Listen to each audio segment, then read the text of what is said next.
The recording indicator has lit up and we are live.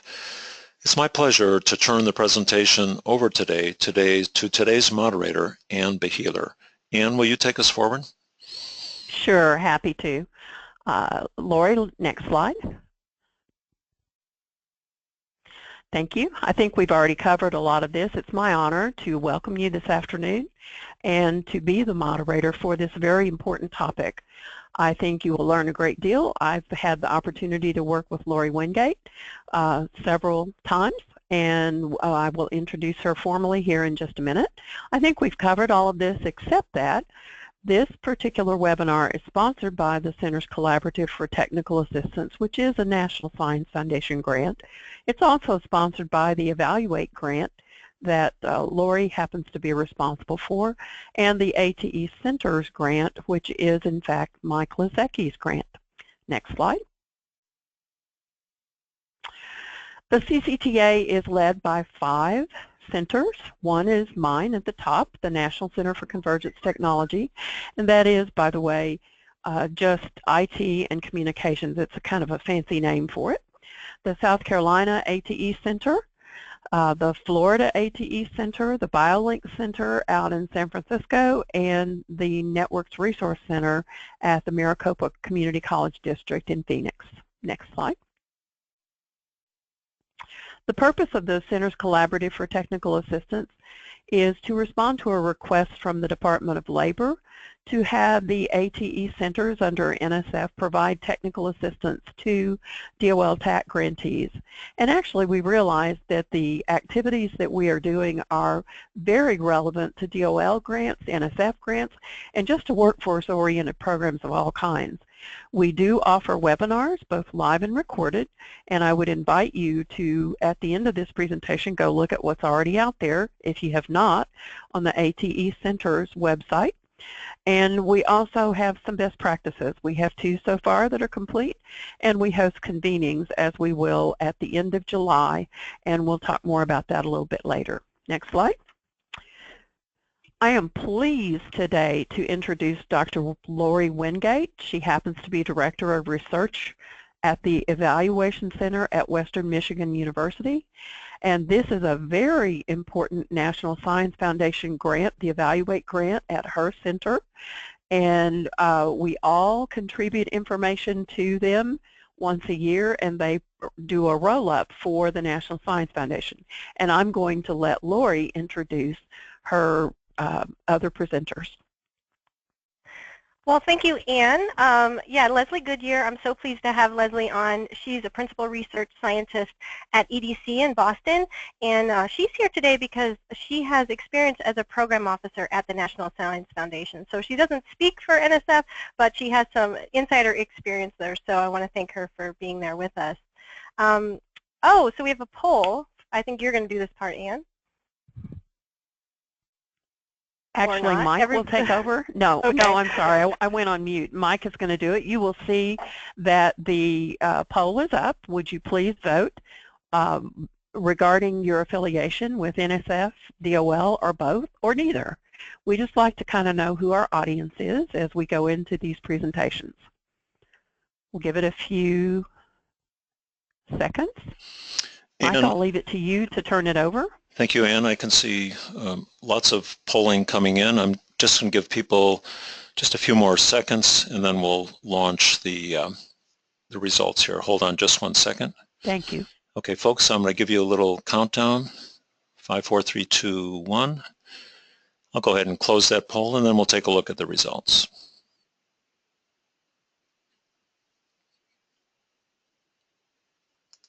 I'm not. Oh, there we go. There we go. Thank you, Ann. So look at this. We have quite a mixture of folks here, but here's the fascinating thing. Many people aren't directly involved with that NSF or TAC grant. Isn't that amazing to have that interest in this topic today? Well, and I think that's very, very good. It's good to understand evaluation well before one goes after a grant. So that's great. Lori, we'll give it back to you. All right, so yeah, welcome everybody. So Ann mentioned I'm at Western Michigan University. I'm a director of Evaluate, which is the evaluation resource center for the National Science Foundation's Advanced Technological Education Program. I'm here in Western Michigan University in Kalamazoo, and we have a lot of great info on evaluation, lots of resources on this topic on the Evaluate website as well as the evaluation center. So if you haven't visited us, I hope that you will. So the point of today's webinar is really to help you understand how to decipher the language and the requirements related to evaluation in federal grant programs. And I hope you'll leave this webinar not only understanding and being able to respond to those requirements, but maybe also being a little motivated to go a little beyond those minimum requirements. Because sound evaluation that's integrated into your project is really critical for continuous improvement, and it's also going to give you a competitive edge when you're seeking funding.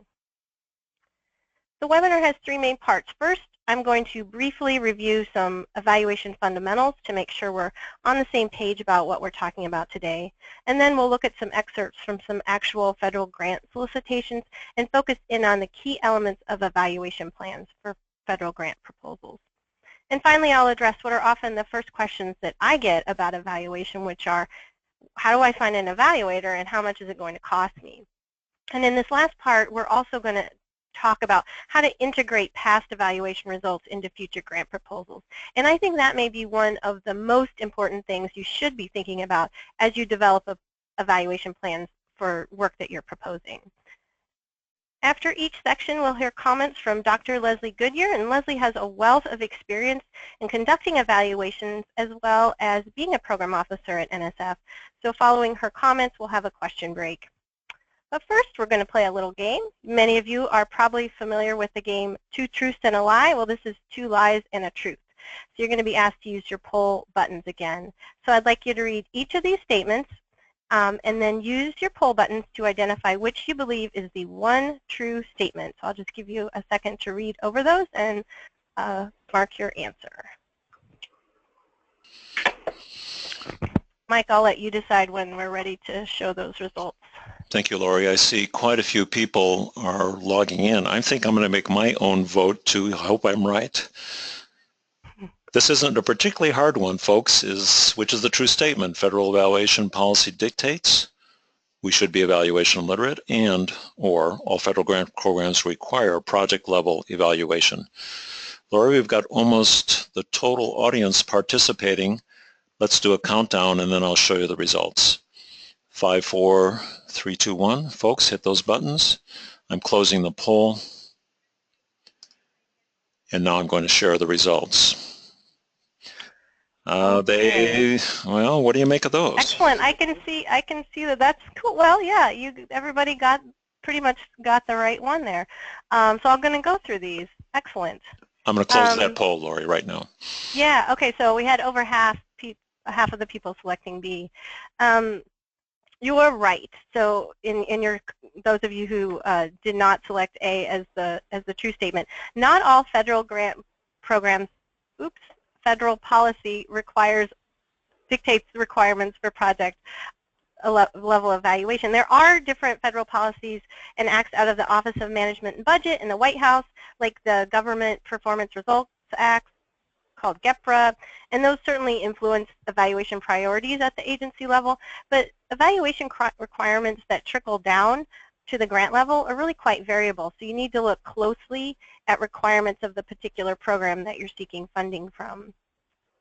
And this last statement, that all federal programs require evaluation, that is also false. If you're doing something that's straight up pure research, but you're actually doing something mainly focused on getting people to know something different, to do something differently, chances are there's an evaluation requirement when bringing about changes in people is involved. So the one true statement is that all federal grant seekers and grantees should be evaluation literate. So that means you're going to know the language, you know that evaluation is something you need to build into grant proposals early, you know how to budget for evaluation and access evaluation expertise. An illiterate grant evaluation illiterate grant seeker is going to be someone who thinks they can just tack on a paragraph about evaluation at the end of a grant proposal. As any proposal reviewer or federal program officer is going to tell you, it's really obvious when a proposer didn't understand the importance of evaluation to their funding application.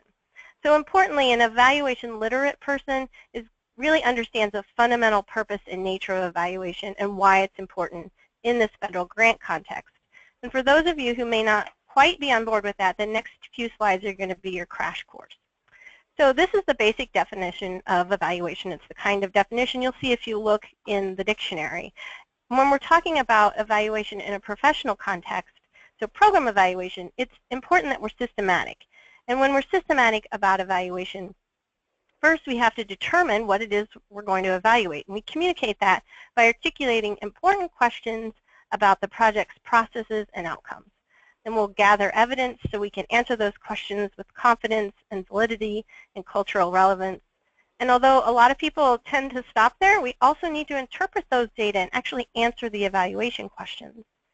And there really isn't a point in doing any of this if the information isn't going to be used. So it's really important that we use the information for accountability, to sponsors, to improve our work, and of course, to plan our next steps. Now, a common question about evaluation is, well, is it the same as research, or is it the same as assessment? And most people who work in this area seem to agree that, they agree on the basic definition of evaluation, and that research tends to emphasize the production of generalizable knowledge as opposed to project-specific knowledge. But there is debate about the finer grain distinctions between research and evaluation and how and when they overlap.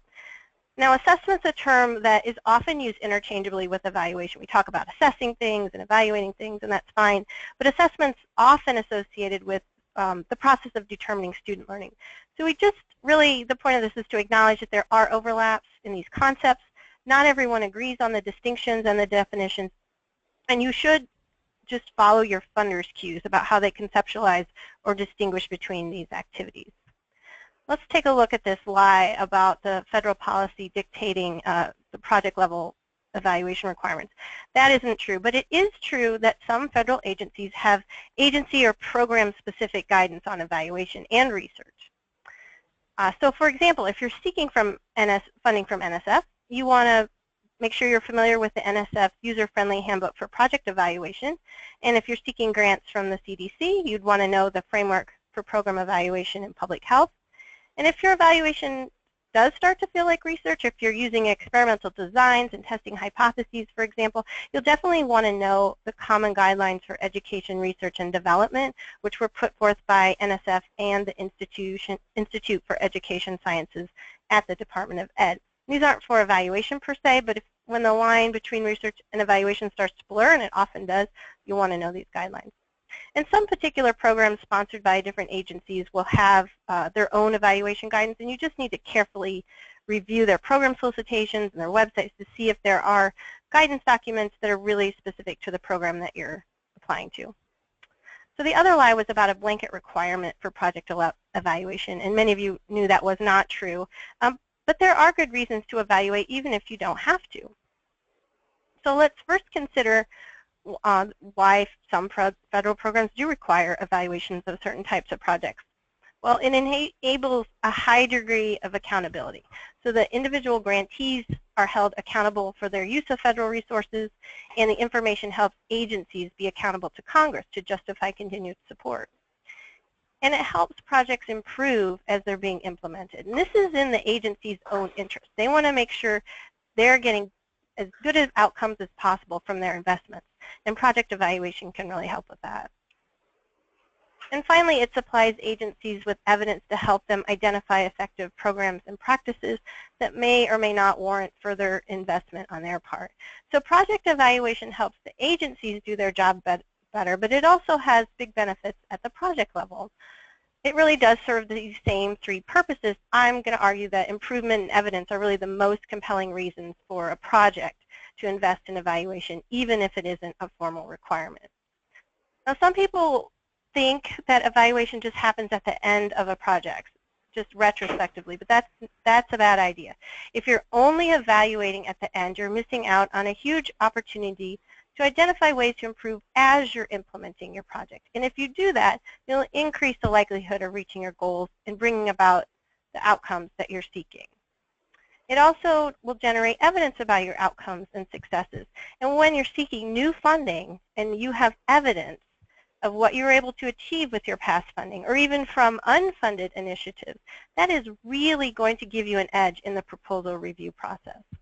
So even if you're applying to a program that doesn't require evaluation, I would say include at least a modest evaluation plan. It's going to impress reviewers and really set the stage for you to get evidence of your successes and your lessons learned. So that's a very high-level view of evaluation in the federal landscape and why you should care about it. In the next part of the webinar, we're going to drill down farther into actual program solicitations. And those are the official documents that explain grant opportunities. And they go by different names. So NSF mainly calls them program solicitations. The CDC calls them funding opportunity announcements, or FOAs. And other agencies may have other terms, as you can see here. But they all explain the purpose of a program, its requirements, how to apply, and lots of other details. And every program officer I've ever talked to, so that's the person at the agencies who's overseeing the grants and the grantees, they always say that the most important thing a person can do who's seeking a grant is to read the program solicitation. Now that may seem kind of obvious. I'm sure it does seem obvious to many of you, but I don't think we keep hearing this advice over and over if there weren't lots and lots of people failing to pay attention to the details of solicitations when they're preparing their proposals. And these can be very dense documents. So the background image for this slide is one page of a 15-page NSF solicitation. And embedded in these documents is where you're going to find the requirements or guidelines for grant level evaluation. And the first thing I do when faced with the task of developing an evaluation plan for a proposal is to open the electronic version of the document and search on EVAL, eval, just to be sure that I don't miss any mention of anything related to evaluation. Now, all these documents are found on agency websites, but all these opportunities are also listed on the grants.gov website, which is the online portal for information about federal grants. And as you can see here, a few weeks ago, I found 1,700 opportunities from 25 different agencies.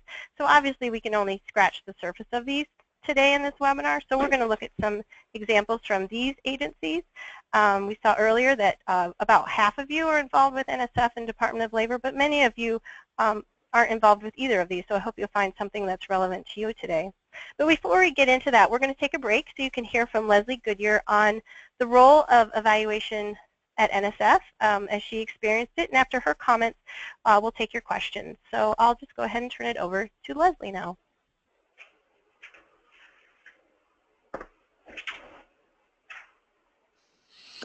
Leslie, you do want to unmute your phone.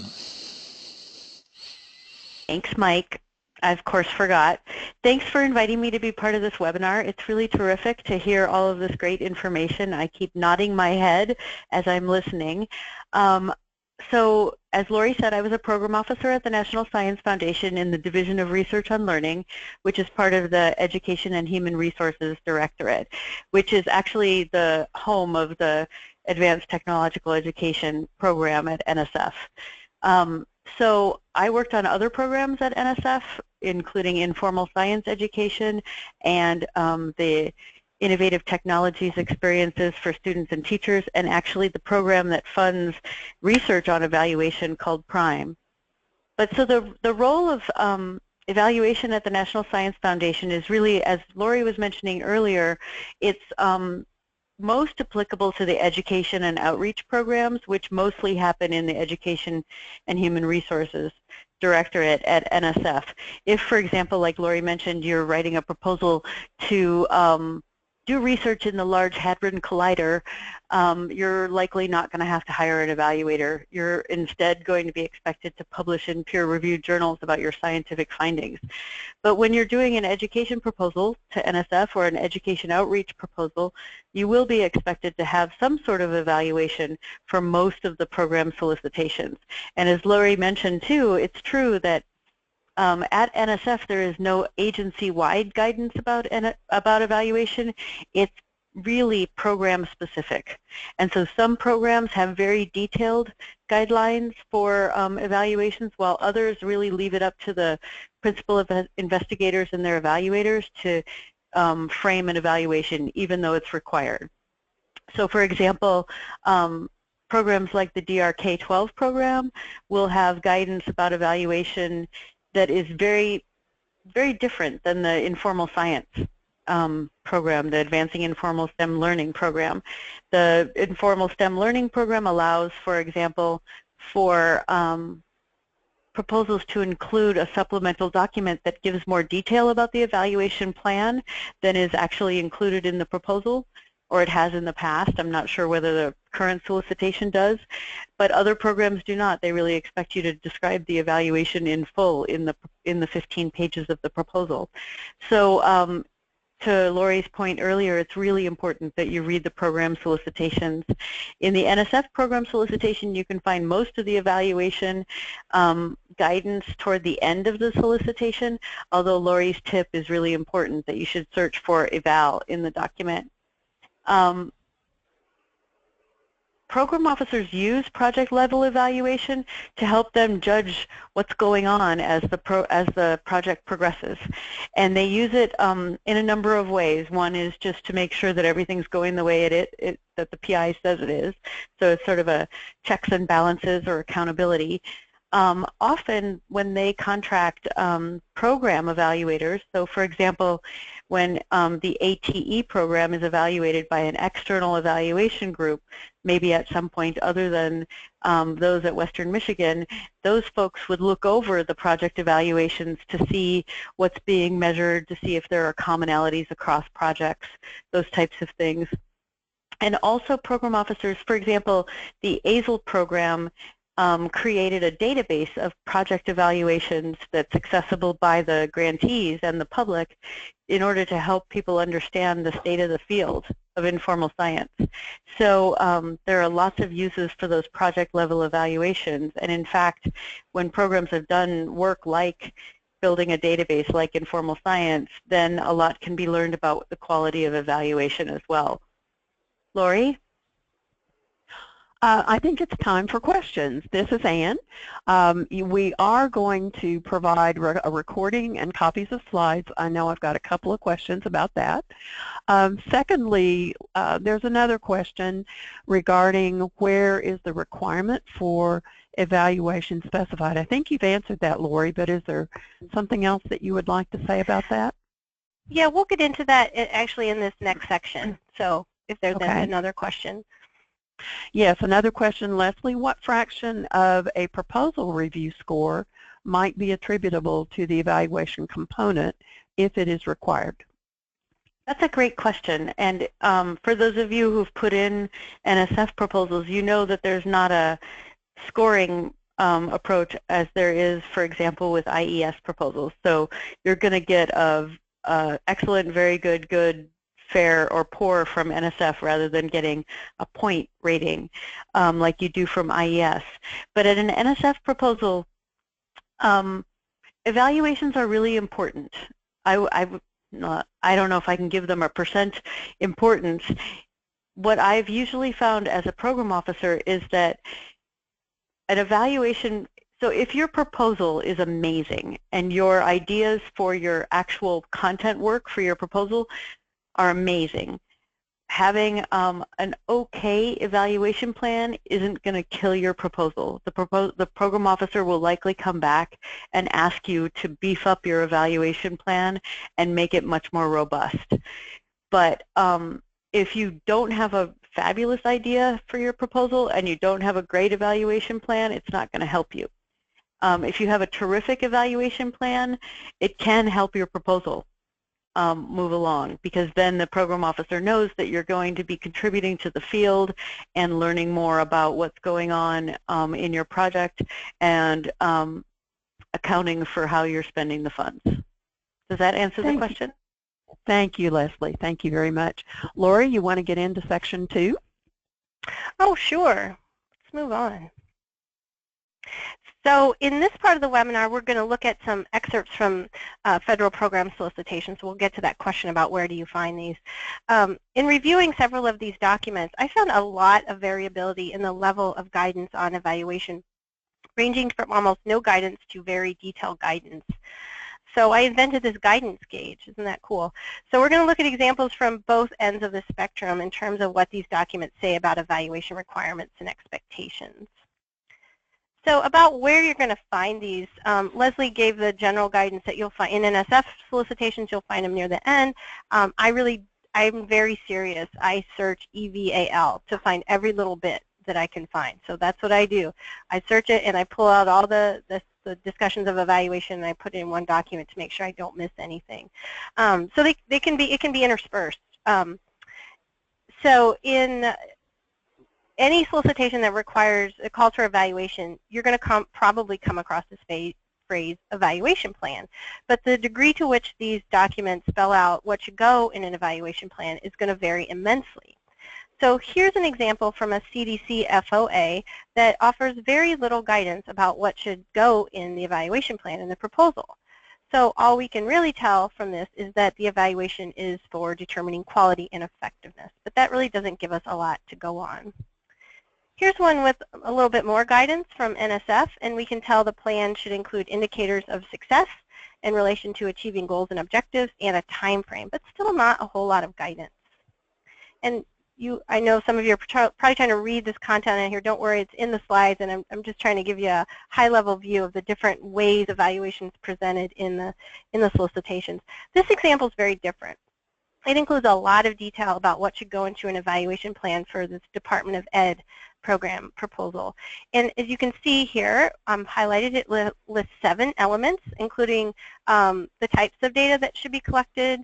No, it's not telling you what should be collected. They want you to explain in the plan the types of data that will be collected, when and using what methods and instruments the data will be collected, how the data will be analyzed, when the results will be available, and how the results will be used.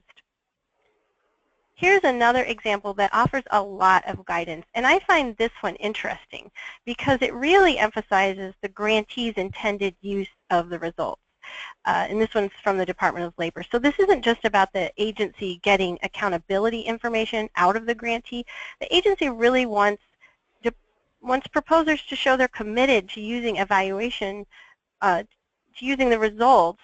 So in addition to the typical things you're going to see about data, this program wants to know how the grantee will document the lessons learned, how they will use evaluation to identify effective models, and how they'll use data to inform their work in an ongoing way.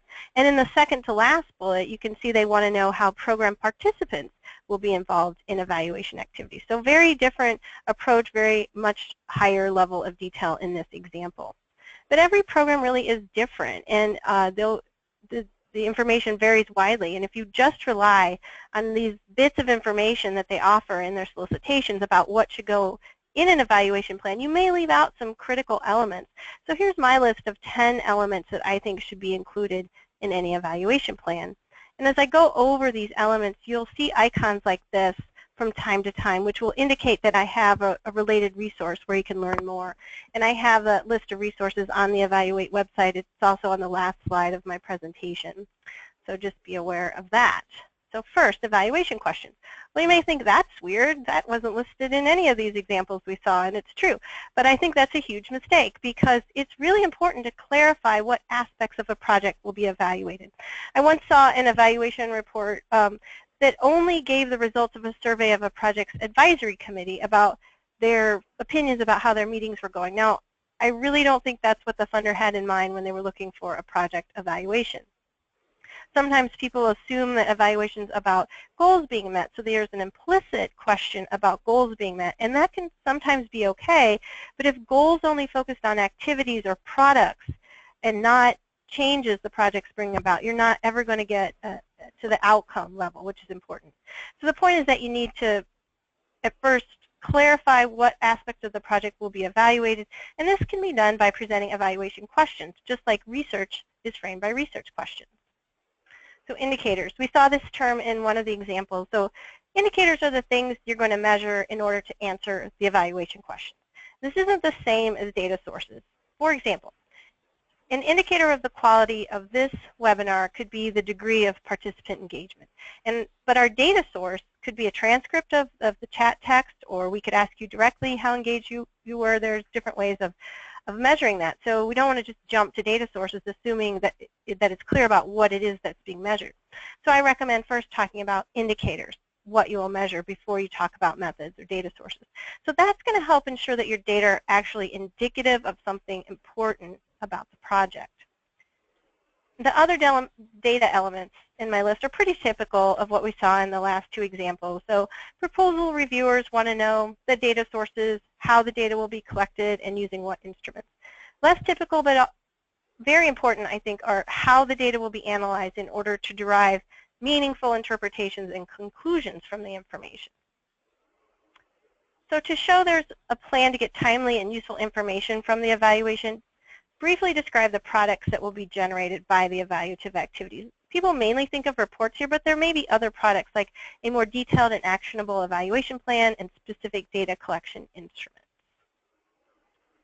An overall timeline for the evaluation will demonstrate that it's going to be feasible to get the information you need in a timely way, and the evaluative activities really should be spread out through a project and align with project milestones like major events in the project or when reports are due to funders. You don't want to have all the evaluation just happening at the end of a project.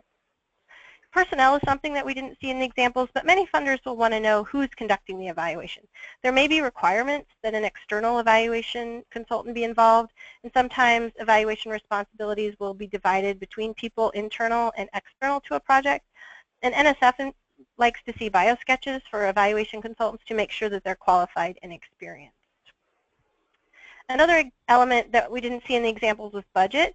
So you may not need to give a dollar amount in the narrative part of the evaluation section, but you'll need it to be represented in your budget and your budget description. And we'll talk a little bit more about budget in the next part of the webinar. You just want to make sure you have resources allocated appropriately to support what you're proposing for the evaluation. And finally, a plan for using the results. We saw that really emphasized in that last example. But if it's not requested by the funder, you don't need to go into a lot of detail here, but you want to show your intention and commitment to use the results of the evaluation. Remember, one of the reasons that evaluation is required by many programs is so that projects do have access to timely information that they can use to improve what they're doing as their work is unfolding. So you want to show you're prepared to do that. It's really essential that you tailor these elements to your specific project. I really can't overstate this. Funders are looking for close alignment of the evaluation to the proposed project. If you have a cookie-cutter evaluation plan that could have been plopped into any proposal, it's not going to review well. Chances are your section about data and your data collection plan is really going to be given the most scrutiny by proposal reviewers. So it's really important that concrete details are provided here and that the plan is clearly tied to the project's actual activities and intended outcomes. And the next slide, I'm going to give you two, well, not quite the next slide. It's the new game called Be the Reviewer. And I am going to give you two examples, two excerpts from data collection plans from evaluation sections of grant proposals, and I'm going to ask you to identify which you believe is the stronger data collection plan. Now, I realize now that when Mike brings the poll up that this screen goes away. So fix in your mind which is A and which is B so you know which you want to answer. Just, I'll give you a little bit of time to read through these examples, put on your reviewer hat, and decide which you think is the stronger plan, the stronger description for data collection. Lori, it's Mike. Just let me know when you want me to launch the poll. You're right. We'll give them a minute to look at this. Yeah, it should take about 30 seconds. Maybe 20. Less than that at this point. Yeah, right. It'll give me a chance to get a drink of water. Okay.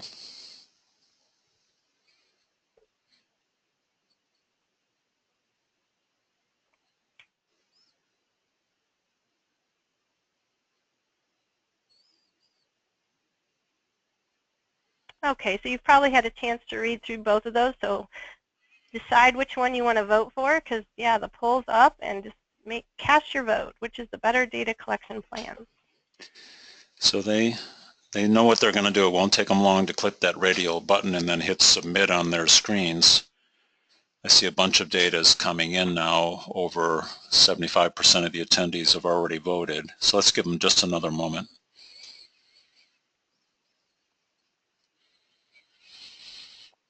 Okay, now we're up to 80% of the attendees. Let me count down, Lori, then I'll show the results. 5, 4, 3, 2, 1. Closing the poll. And now I'm going to share the results here. They think it's B. Oh, good for you guys. Excellent.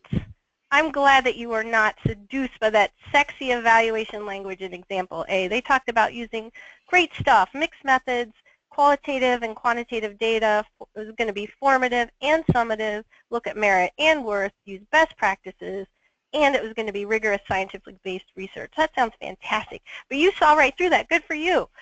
It actually doesn't provide any of the key information about the types of data that need to be collected, how, from what sources, all that. It's just fluff, you know. It's a very cookie-cutter, generic description of a data collection plan. So that's not what you want for your proposal. In contrast, example B, and please don't, like, I'm not saying this is a model, but there's some concrete details in here, and it's clearly tied to a specific project and its activities. So an efficient way to present the details of data collection in particular is to put the key elements in a matrix like this one. So at the top, you see we have the evaluation question, and then there's a column for the indicators, so those pieces of information we're going to collect, and then the next columns identify the data sources, the methods, who's responsible, when it will happen, and how the data will be analyzed. So it covers a lot of territory in a pretty small space. So this is an alternative way to communicate details about a data collection plan. Another term you may come across is logic model.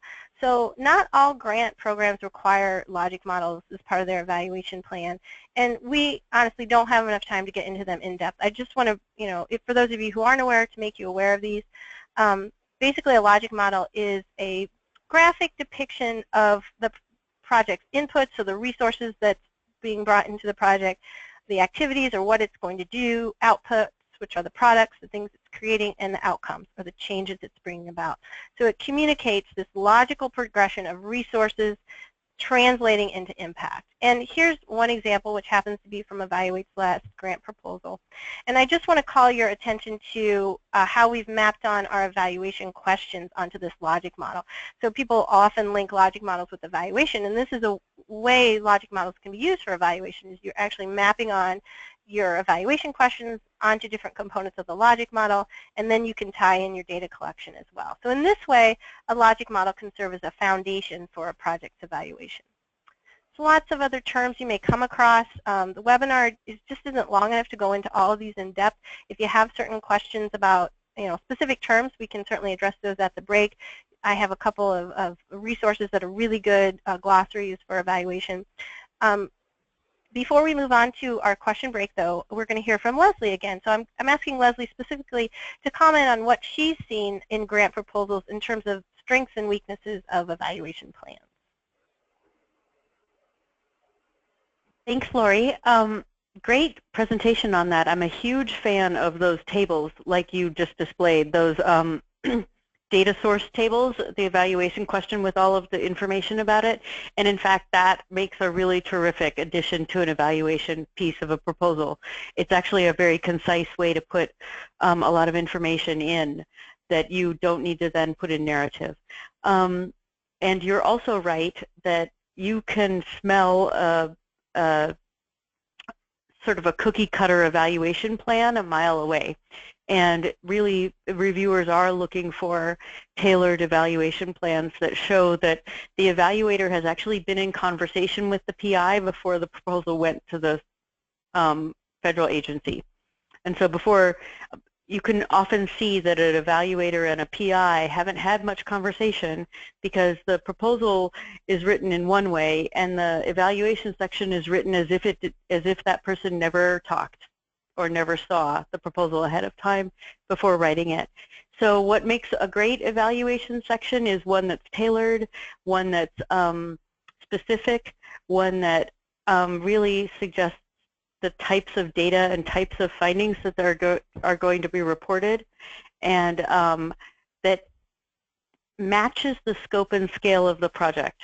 If the scope and scale of the project is broad and far-reaching, but the evaluation is really only targeting one of the sites, that might be a problem. Or if the project itself is really very in-depth, but really only satisfaction surveys are being given out, then that's probably a problem too. And you're right too that NSF reviewers do like to take a look at biosketches for evaluators to make sure that they're qualified and they know something about evaluation and probably something about the kind of content that's being proposed in the proposal. Thank you, Leslie and Lori. We have way more questions than we're going to get to fit in here. However, I'll pick a couple of them that I think are very, very relevant. One of them has to do with the fact that one of the participants says that their grants office is now saying that they have to go out for bid for all their evaluation services. And if they are going to have to request bids, how do they get an evaluator to work with them effectively on putting the proposal together in the first place? Lori, I have experience with this, but if you want to take it, you go ahead. Oh no, please take it. This, while I was at National Science Foundation, we had a bunch of these questions, and in fact, a few proposals that came in with one evaluator bid on the proposal was funded, and then the PI's organization, institution said you have to bid it out, and that became a problem. And so there's a couple ways that NSF program officers have suggested people think about this. One is to talk to your institution about the ways in which that could risk you getting an actual grant, because of when you put in a proposal with an evaluator, that proposal, those reviewers are judging the quality of that proposal and that evaluation based on who you bid. And then if you're going to go out and bid it out to other people and take, for example, the cheapest person, which your institution may require, then that may not be the best person and may have a different plan than what the reviewers thought they were funding. And then on the flip side of it, this does happen to me as an evaluator occasionally. And my organization and others I know work with PIs to develop sort of teaming agreements ahead of time to agree that we're going to work together. And often those can help an organization get around the need to bid them out later by actually signing an agreement to collaborate ahead of time. And it would be pretty tough for an evaluator to agree to be part of a bid if you knew that you could end up not getting it in the end, because it means money up front that you don't get back. Thank you. I'm going to combine a couple of other questions here.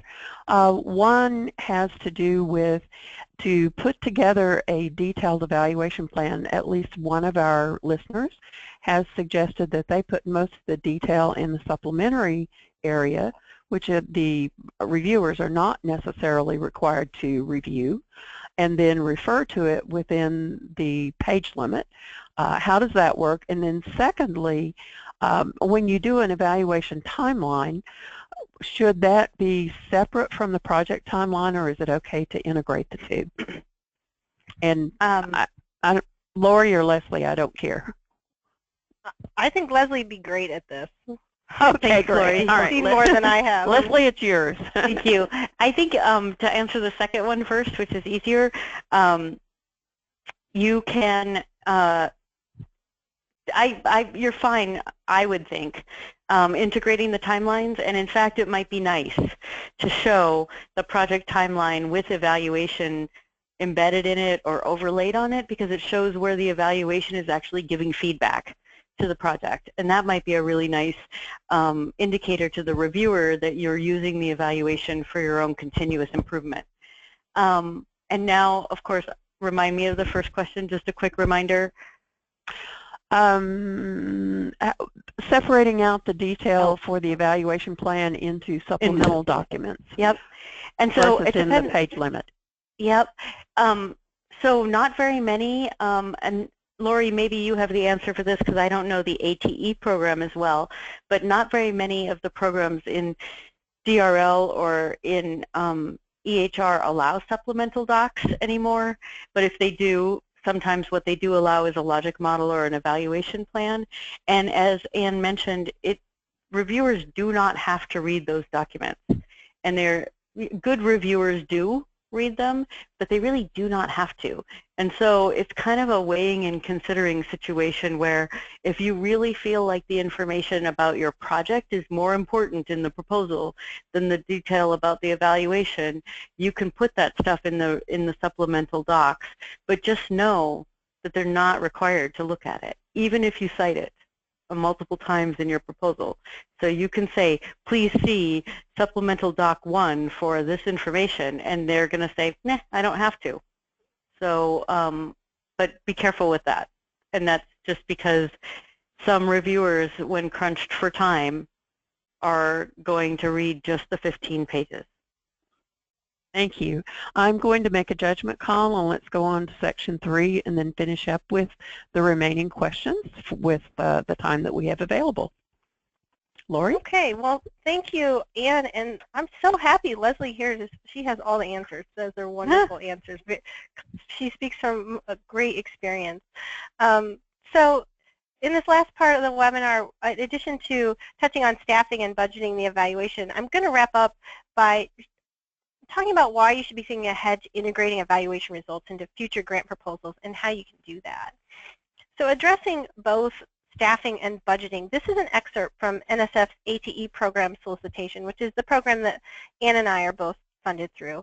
So with regard to staffing, it states that the funds to support an evaluator independent of the project must be requested. So it's also talking about budgeting, but the key thing is there it's the evaluators independent of the project.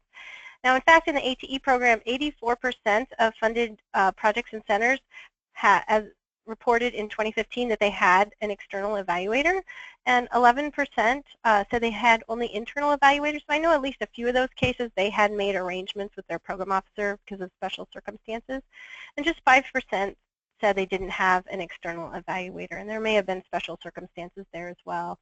And interestingly, 19% of ATE projects and centers had both an internal and an external evaluator. And I know that was a topic of interest that we addressed today, but we don't have time to go into it, but I do have some resources for you in our resource list. But overall, the ATE program grantees take the external evaluation requirement pretty seriously. And not all programs require external evaluation specifically, but if you don't have internal evaluation expertise, it is a good idea to bring on a specialist. Unfortunately, you can't just look in the yellow pages and find evaluator listings, but the American Evaluation Association does maintain an evaluator directly, which you can search by state or specific keywords. And if you're funded already, you could post an RFP in the career section of AEA's website and seek proposals for the work that way. University evaluation centers like the one here at WMU where I work are another place to look, so you could see if there's such a center in your general geographic region. Travel costs can really eat up a small evaluation budget, so it's nice if you can find somebody relatively close by to work with. And there aren't any, credentials or licenses or anything that says someone's qualified to be an evaluator, nor is there an NSF approved list of evaluators, although many people ask about that. So I strongly suggest you ask for recommendations from colleagues or other program grantees, or if you find somebody you think you want to work with, I still would suggest asking that person for references. You really do need to take care to ensure the person you work with is experienced, is really willing to tailor their approach to your context, and is someone you feel you can work with. So back to this excerpt. It also touches on budgeting here. It just says that the requested funds for the evaluation must match the scope of the proposed evaluation activities. So it's not giving you a certain dollar amount or a percentage. But in general, the rule of thumb is that 10% of a project's cost should be allocated for evaluation. So that's just a place to start, right? And then you can go up or you can go down from there, depending on the level of evaluation that's needed for your project and how much is going to be done internally. But I do want to encourage you to think of evaluation as an investment in your project, in your future work. So if you invest adequate time and money up front, it will pay dividends in the form of information you can use to improve your work and good evidence of the quality and impact of your completed work. And even if the results aren't as favorable as you'd hope, you're going to have evidence of your lessons learned about what is and isn't effective, which is also going to give you something to build on in the future. So with regard to evaluation utilization, which is really important, I'd say there's at least 4 ways you should plan on using your evaluation results. First, you definitely want to plan on using them, in an ongoing way to improve your work. So in my project Evaluate, we're constantly evaluating what we're doing and using that information to tweak and do better work. And on that note, I want to point out there is going to be a survey at the end of this webinar that you're going to be asked to provide feedback on the survey. And so I really hope you will do that. Please keep in mind it is a webinar and evaluation, so I'm sure you wouldn't consider not doing this survey, right? Okay, back to the regularly scheduled program.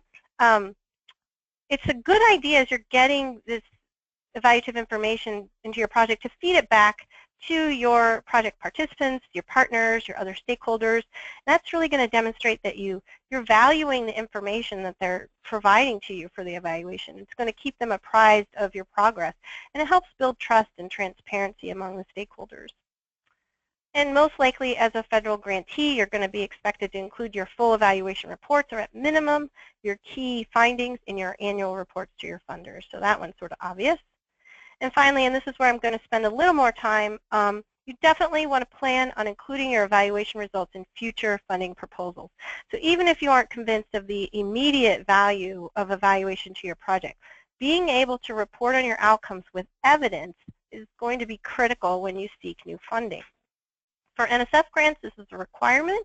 If you've received NSF funds in the past 5 years, you have to include a section in your proposal called Results from Prior NSF Support, in which you describe your outcomes in terms of broader impacts and intellectual merit, which are the NSF merit review criteria.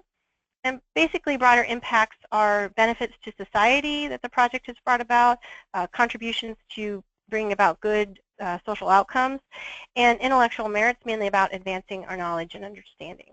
Let's take a look at broader impacts first. So here's just some examples. It's not an exhaustive list. So, do you have evidence that you serve groups that have been underrepresented in STEM? So mainly that's going to mean women and certain racial and ethnic minorities. Do you have evidence that you've made substantive and sustainable improvements in STEM education? Are you contributing to building a diverse workforce? Have you expanded partnerships between industry and academia? I'm sure you've read ahead. You can see these examples. Really, we're talking about tangible improvements in how people learn, how they do their work, and in the broader conditions affecting our institutions and communities. Now, in contrast, intellectual merit's about what we know, so our collective scientific knowledge. This is really about pushing the boundaries of what we know. And in this domain, NSF's also interested in developments that are especially innovative or transformative. So good evidence of intellectual merit is going to be like peer-reviewed publications and refereed presentations, so evidence that you're really adding to and advancing the knowledge base in your field or other fields. So Amy Germuth, who's an independent evaluator, she recently wrote a blog for Evaluate in which she provided some really practical advice for communicating results of prior support in proposals. So here's the actual example that she included in her blog. So first she says, state the project goal. So in this example, the goal was to increase the number of women earning associate's degrees in welding. And next she says to identify the target audience. And in this case was women about to complete or just having completed similar programs.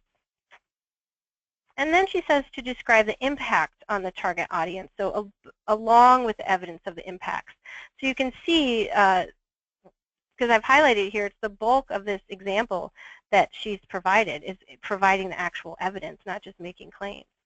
In addition, I would suggest that you really do focus on outcomes over activities, so really emphasizing the changes you helped to bring about rather than just documenting what you did, the activities that you did with your grant dollars.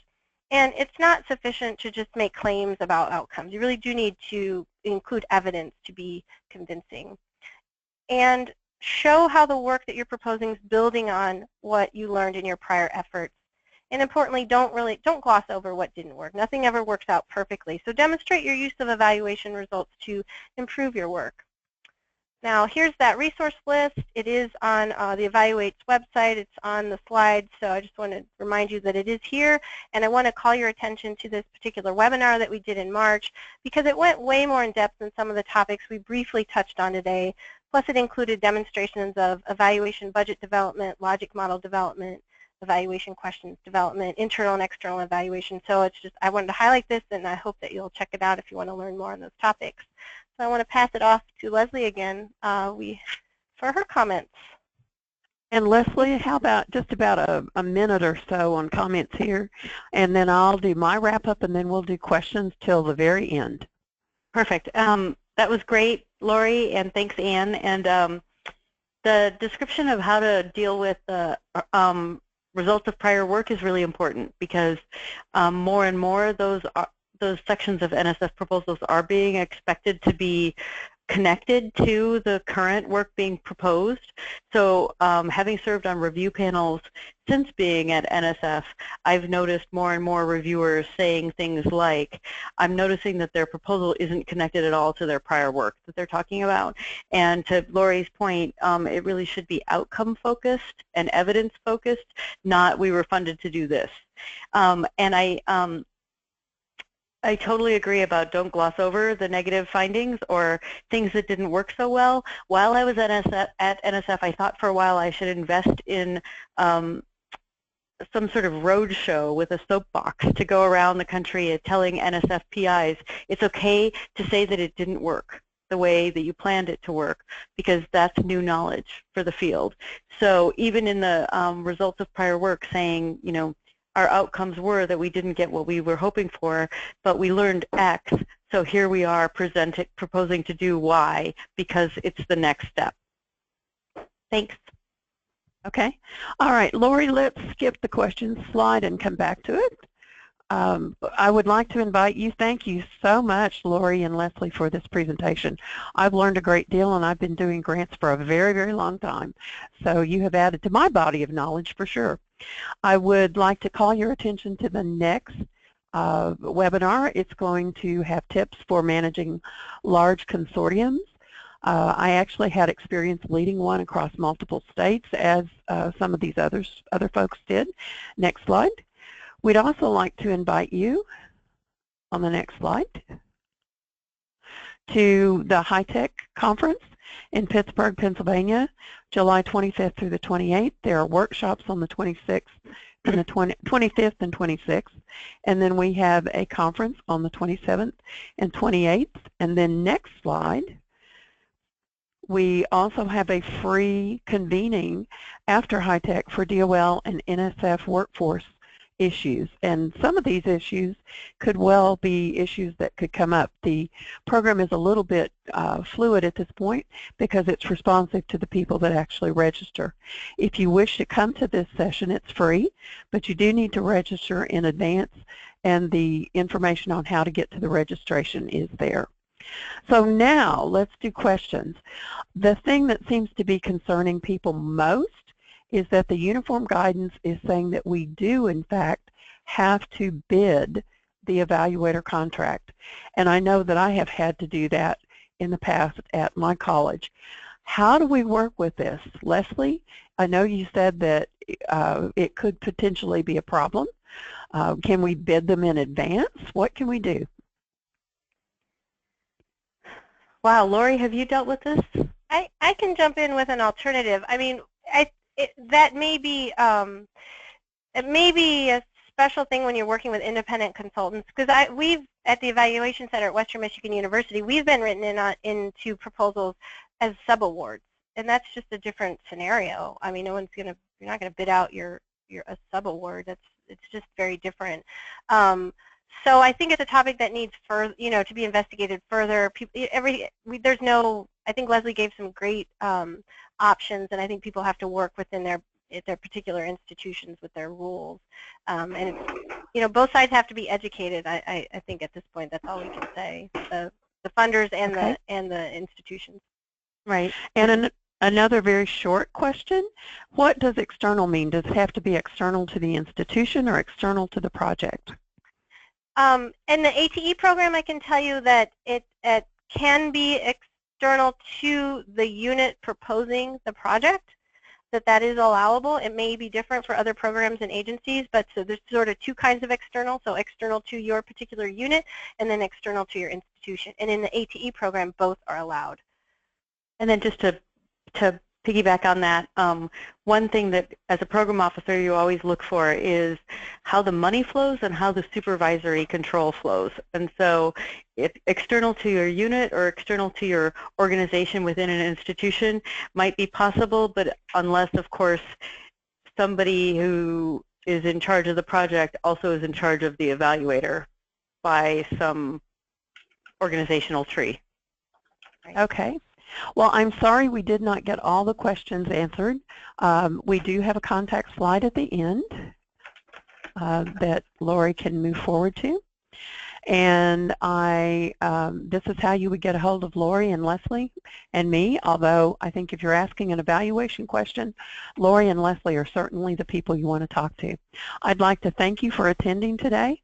We had great attendance. Thank you, Lori. Thank you, Leslie, for presenting this very valuable information.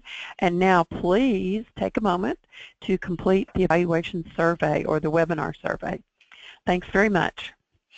And it's You'll find that survey link in the chat window, right? Thank you, Lori. I was just going to say that if you look at actually the question window is where it will appear for attendees. Just click on that link and it'll open a new browser window, and then just take a moment, just a couple of questions on the survey, and then go ahead and submit them.